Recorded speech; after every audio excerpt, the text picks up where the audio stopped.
The first thing I noticed was his shoes. Italian leather, expensive, worn only a few times. He stood in my doorway in a charcoal suit that probably cost more than my entire monthly pension, and his shoes were perfect. Not a scuff, not a mark. Everything about him was perfect, polished, calculated. Except his hands. They were shaking. "Hello, Mother," he said. 15 years.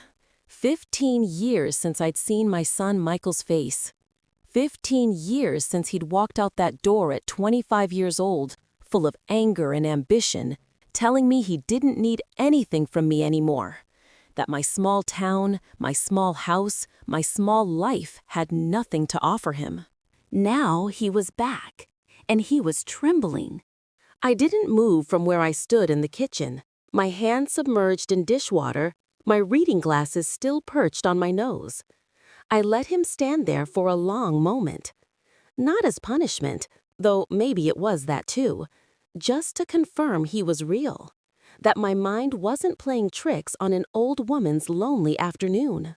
"Michael," I said finally. His jaw tightened. "I know I shouldn't be here. I know I have no right to be here. But I didn't know where else to go."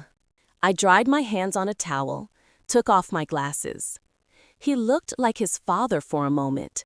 That same high forehead, that same way of holding his shoulders like the world was weighing on them. David had looked like that too, right before he left me. Right before he decided his life couldn't include me in it. "Come inside," I said. He stepped through the door like he was crossing into enemy territory, like the threshold might reject him. The living room was exactly as he'd left it, same furniture, different fabric from wear and time. Same photographs on the walls, though I'd added new ones over the years. Pictures of his sister Margaret's kids, pictures of my life continuing without him. His eyes found those photographs. I watched his face. "You had grandchildren," he said. "Yes." "You got to see them grow up." "Yes." He sat on the sofa without being invited, and I noticed his hands were still shaking. Something was wrong. The Michael I remembered wouldn't shake. The Michael I remembered was all confidence and contempt, convinced that his intelligence made him superior to everyone around him, including his own mother. "I made a mistake," he said. Those words. 4 simple words that I'd waited 15 years to hear. And now that they were here, sitting in my living room, I didn't know what to do with them. I sat in the armchair across from him, the one where I'd spent countless evenings reading, waiting, hoping. "What kind of mistake?" I asked. Michael was a venture capitalist. That's what he'd become, or so I'd learned through the rare family emails and the Google searches I did at the library when I thought no one was watching. A venture capitalist in Silicon Valley. He'd made money, apparently a lot of it. He'd built companies. He'd become someone important. He'd made a mistake. "I invested everything," he said slowly. "Everything I had. Everything my partners had. We took a company public that was too good to be true. Because it was. Too good to be true." He looked at me. It was fraud. Massive fraud. And I didn't see it. I'm supposed to see these things. I have 15 people on my team whose entire job is to see these things. And we all missed it. "Michael, I don't." "I'm bankrupt," he said. "Not personally bankrupt. The company is bankrupt. The investors lost everything. I'm being investigated. There will probably be charges. And my partners, the people I've known for 20 years, people I considered brothers, they're pointing at me, saying I should have known, saying I was negligent, saying I'm the reason they lost their homes." I understood then. He wasn't here to reconcile. He wasn't here because he'd finally realized that he'd wasted 15 years being angry at me for reasons I still didn't fully understand. He was here because he had nowhere else to go, because he needed something from me, because his carefully constructed perfect life had crumbled and instinct had brought him home. To the one place he thought would still be here, the one place that hadn't moved on too far without him. "How much?" I asked. "How much money did we lose?" $42 million. I'd never had $42 million in my life. I'd never had 4 million. I'd never had 400,000. The number didn't mean anything to me. What meant something was the look on his face, the complete devastation. "Sit with me," I said. And so we sat. The sun moved across the living room floor. I made tea. We didn't talk about the fraud or the money or the broken partnerships. We talked about small things, about the house, how it needed a new roof, about my garden, how the tomatoes had done well this year, about his childhood, memories he brought up hesitantly, as if testing whether I still held them, still treasured them. "Do you remember when I built that rocket with the science kit?" he asked. "It exploded in the backyard," I said. "You were so mad." "I wasn't mad at you. I was mad at the neighbors for threatening to call the police. I was never mad at you." He looked at me then, really looked at me, and I saw something crack in that perfect facade. A 15-year-old crack that had been waiting to split him open. "I was so angry at you," he said quietly. "I spent so many years angry. Because you were happy with so little, because you never pushed for more, because you seemed to think your small life was enough. It infuriated me." "I know," I said. "You know?" "Of course I know. You were always so loud about it. Every time you came home from school with straight A's, you looked at me like I'd personally disappointed you by being satisfied with my job. Every time I said I was happy teaching, you looked at me like I'd chosen stupidity. Every time you talked about leaving, about making something of yourself, the implication was that I hadn't." He stood up suddenly, walked to the window. "I didn't mean it like that." "But you did. Maybe not consciously, but you did. And I let you believe it was true because I didn't want to hold you back. Because I thought if you needed to think I was small in order to feel big, that was okay. That was love." "That wasn't love," he said. "That was enabling." "Maybe, probably, but it was what I had." He turned around and looked at me, really looked at me, for what felt like the first time since he'd walked through the door. I was 78 years old. My hair was completely gray. My hands had age spots. My face had earned every line it had accumulated over the years of missing him. "You look different," he said. "Old?" "Tired," he said. "You look tired. Have you been tired this whole time?" 15 years, I said. "That's a long time to miss someone." He sat back down, put his face in his hands, and cried. I didn't comfort him. I didn't move from my chair. I just let him cry, the way I'd let him rage and leave and build his perfect life far away from me. This was his to feel. This was his to do. When he was done, he looked up with red eyes. "I can't pay them back," he said. "The investors. I can't fix this." "No," I said. "You can't, but you can face it." "I don't know how." "You go to the people you hurt and you tell them the truth. You don't hide, you don't blame, you don't run. You stand there and you let them be angry at you because that's their right." "They'll destroy me." "Probably, but you'll survive it. People survive things." He stayed that night. I gave him the guest room, the one where my grandchildren had slept during their visits. He looked at the room like he was looking at ghosts. The next morning, I made breakfast. Eggs and toast, things I could make without thinking, without failing. He came down in his expensive suit, but his tie was off and his collar was undone. He looked smaller than he had yesterday. "I might go to prison," he said while we ate. "You might." "I might lose my house." My friends definitely won't talk to me anymore. My career is over. Yes. How are you so calm about this? Because I'm not the one who has to face it, I said.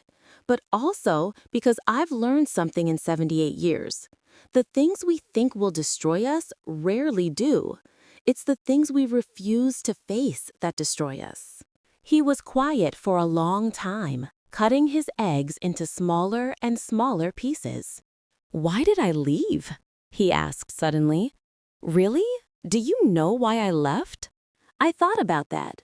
15 years is long enough to understand some things, to be puzzled by others forever. I think, I said slowly, you left because you were afraid that if you stayed, you'd become me, that my contentment would infect you, that you'd end up small and satisfied, and you were terrified of that. I was terrified, he confirmed. I was terrified that I had inherited your capacity for being okay with nothing. You didn't, I said, obviously. No, I got your stubbornness instead.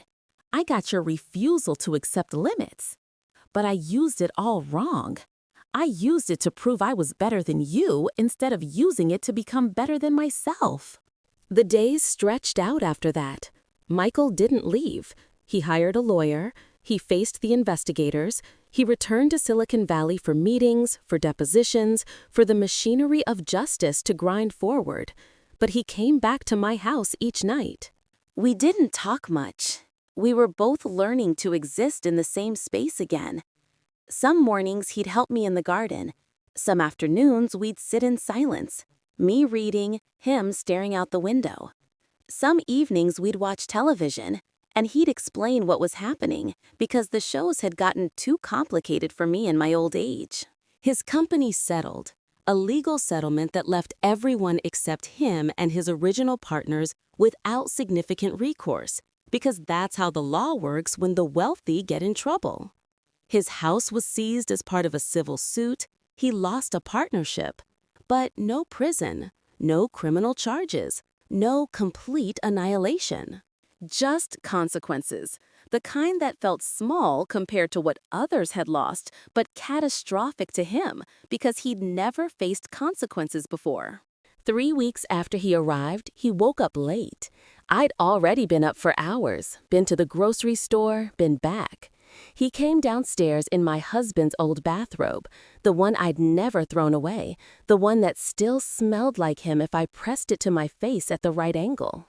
I'm going to stay, Michael said. Okay.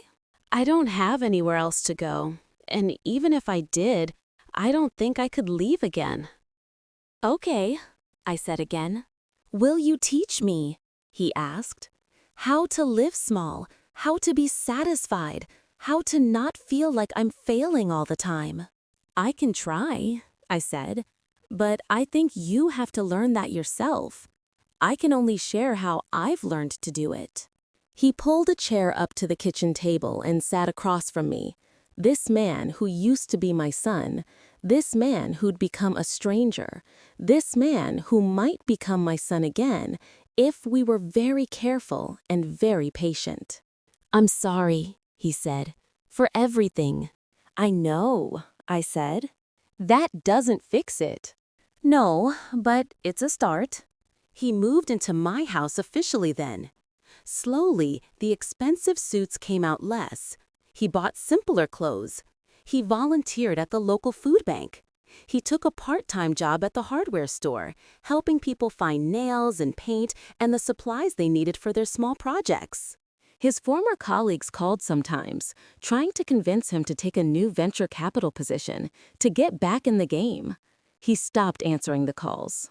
2 years later, on an ordinary Tuesday morning, I was making breakfast and Michael was reading the newspaper, and our neighbor walked by the window and waved. And it felt so unremarkable that I almost forgot how broken everything had been. Do you ever miss it? I asked. The money? The status? The importance?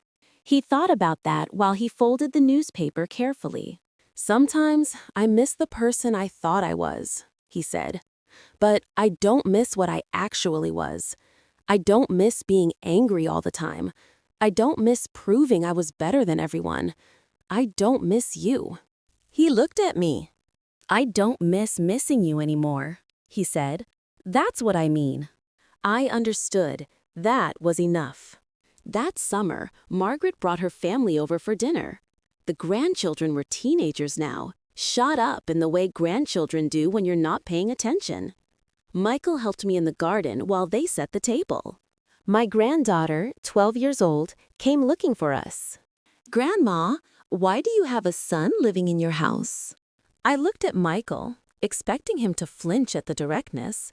Instead, he smiled. "I used to not live here," he said to her. "For a long time, I lived somewhere else and was very busy being important. Then I realized being important wasn't as good as I thought it would be." "Is Grandma important?" she asked.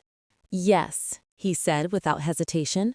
"More important than anyone I've ever met. I just took me too long to understand that."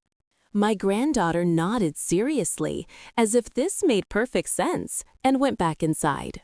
Michael and I continued working in the garden, pulling weeds, tying up tomato plants, doing the things that needed doing. "She was right to ask," he said. "Why does a man in his 40s live in his mother's house?" "I don't know," I said. "Why do you?"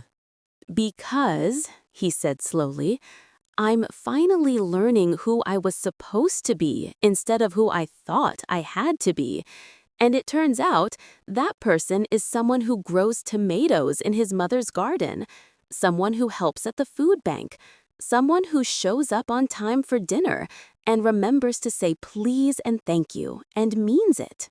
"That sounds nice," I said. "It is," he said. "It's really nice."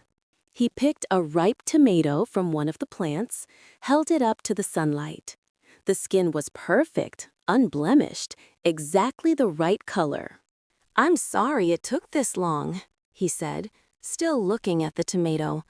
"I'm sorry I wasted so many years."